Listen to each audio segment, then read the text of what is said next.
Tayo lang natin siyang kumulo. Lagay na natin yung gulay.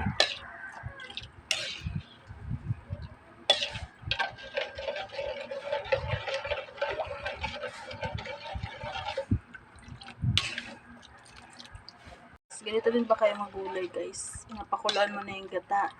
Minsan kasi ang iba, sinasabay na yung gulay sa gata pagpakulo. Ako naman, gusto ko pakuloyin mo na yung gata. Maluto mo na yung gata bago ko na yung lagay yung gulay. Para malinam ng lasa ang gata niya. Pakuloyin na natin. Nalagay natin yung lubi-lubi. Ayan.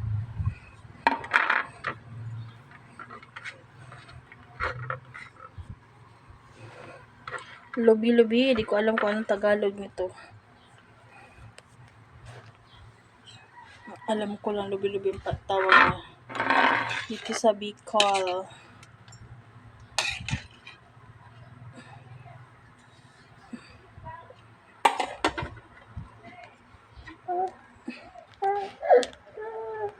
Ito guys, sitaw. Yan.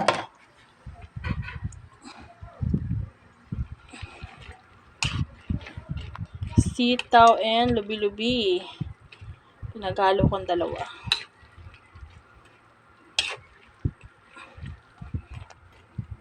Sarap naman to guys, paghaluin. Yan.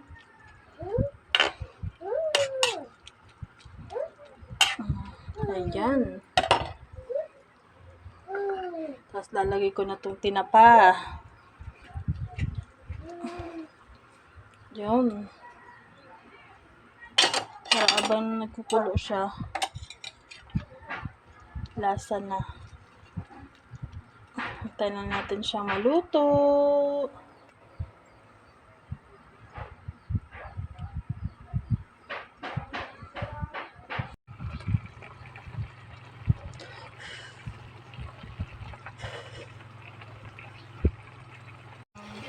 Ang gata. Yun. Yun.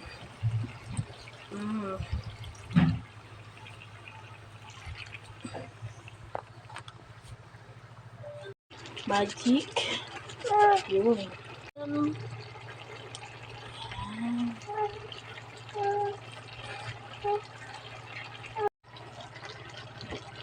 Guys, ready to eat na. Kain tayo guys. Kailangan yung luto na yun. Daming gata. Saka tinapa, dami.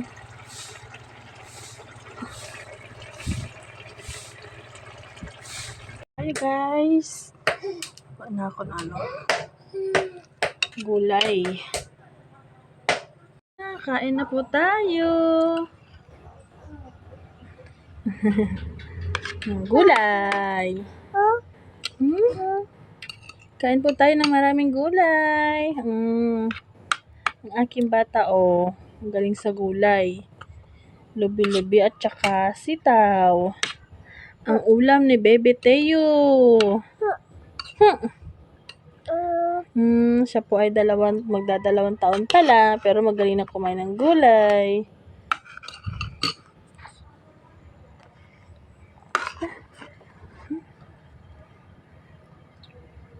Wow, yummy! Yummy! Yummy talaga!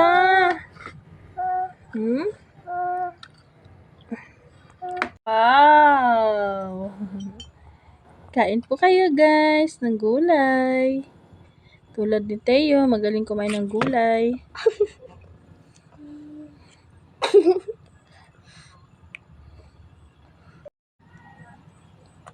Wow! Yummy? Sarap? Gulay? Wow! Galing!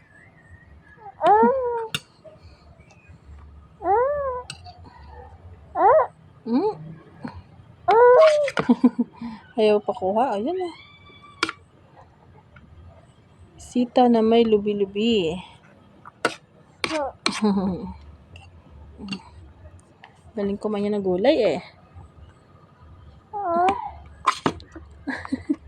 Ano yan? Hindi pa siya masyadong marunong mag-ano.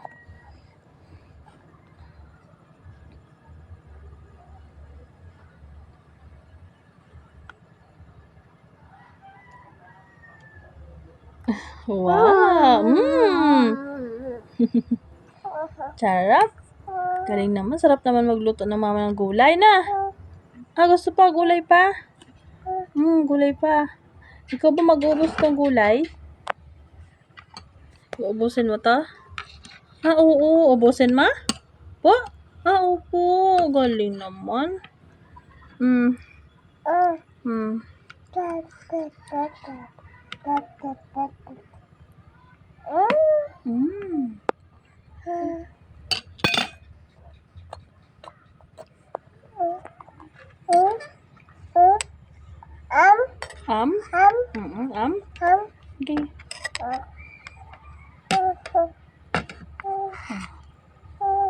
Gusto palalagyan ko pa. Okay. Wait.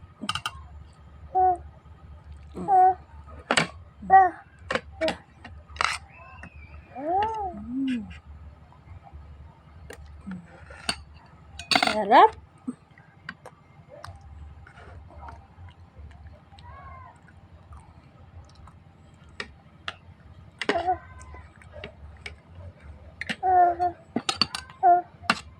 Lagyan ko to. Okay. Okay, wait. Okay. Yan.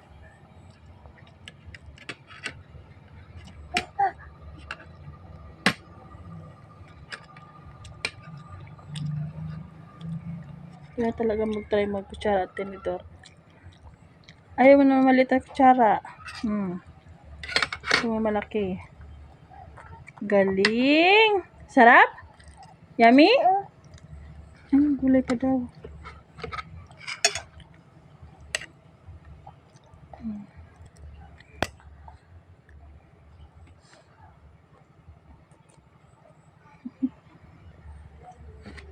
Okay.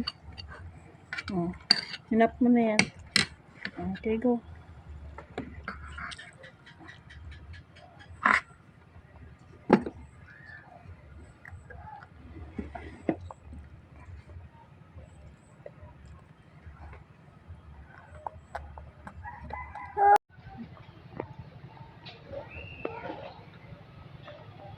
Kain po tayo, guys. Kain po.